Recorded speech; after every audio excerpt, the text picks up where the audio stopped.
namestniku varuha človekovih pravic, gospodu dr. Jožetu Ruparčiču.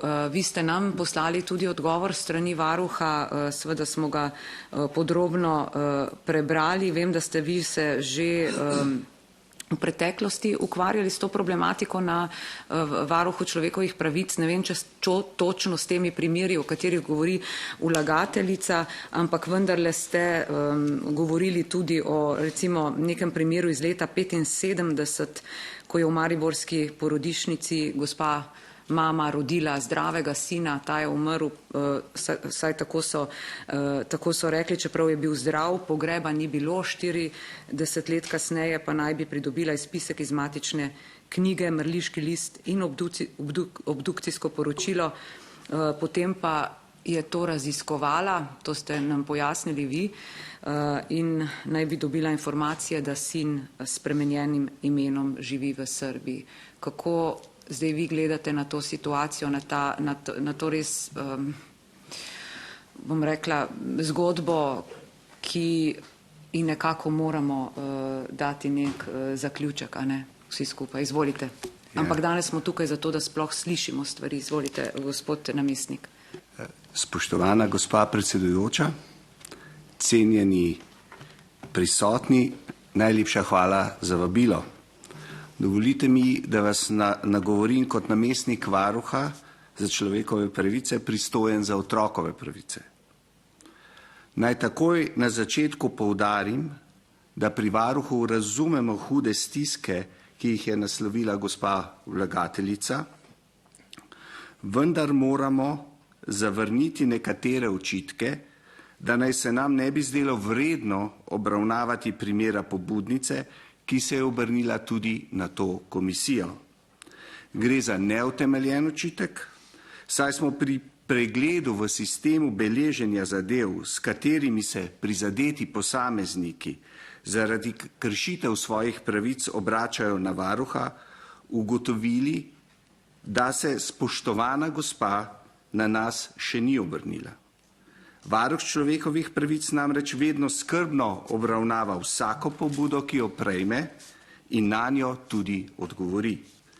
Nadalje moramo še izpostaviti, da je varuh skladno s 159. členom Ustave Republike Slovenije pristojen za varovanje človekovih pravic in temeljnih svoboščin v razmerju do državnih organov, organov lokalne samouprave in nosilcev javnih pooblastil. Varuhu se lahko pritoži, kdor meni, da so mu bile z aktom ali dejanjem katerega od naštetih organov kršene človekove pravice ali temeljne svoboščine. Vendar varuh ne more uveljavljati pravic na mesto njihovih nosilcev. Velja, da si mora za svoje pravice vsakdo najprej prizadevati sam, skladno s pravili pravnega reda in po predpisih postopka. V prvem odstavku 27. člena Zakona o varuhu človekovih pravic je določeno tudi, da mora pobuda naslovljena na varuha vsebovati okoliščine, dejstva in dokaze, na katerih temelji. Njena vsebina mora biti torej konkretizirana do te mere, da je mogoče na njeni podlagi ugotoviti dejansko stanje zadeve, komu, kdaj in strani katerega organa naj bi bila pravica kršena, katera človekova pravica naj bi bila kršena, poleg tega pa tudi, kaj je posameznik sam storil, da bi razrešil problem. Varuhova vloga je namreč subsidiarna, kar pomeni, da si morajo pobudniki v prvi vrsti sami prizadevati rešiti težave s pristojnimi organi oziroma izkoristiti pravna sredstva, ki so jim na voljo. Ob tem poudarjam, da problematike tako imenovanih ukradenih otrok do januarja 2022 pri varuhu ni izpostavljal noben pobudnik. V januarju 2022 pa se je na nas sicer obrnila pobudnica, ta je nepovezana z vlagateljico, ki je menila, da je bil leta 1975 iz porodnišnice ukraden njen novorojeni sin, za katerega so ji rekli, da je umrl, vendar pa naj bi bil po njenih informacijah še živel v Republiki Srbiji. Toda iz zadeve, s katero se je pobudnica obrnila na varuha, niso bile razvidne vse relevantne okoliščine. Varuh je zato pobudnico napotil na porodnišnico in državno tožilstvo, ob morebitnem neustreznem odzivu navedenih organov pa jo je za podrobnejšo proučitev zadeve povabil k predložitvi dokumentacije. Pobudnica pa se na to ni več obračala na naš naslov. Še enkrat poudarjam, da pri varuhu razumemo hudo stisko staršev.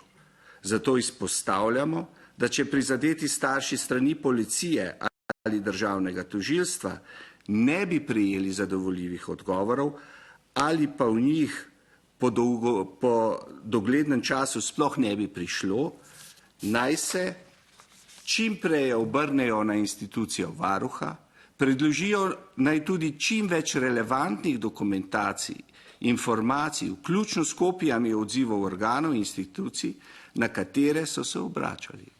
Le tako lahko pri varuhu ustrezno ukrepamo oziroma pomagamo. Hvala lepa za pozornost.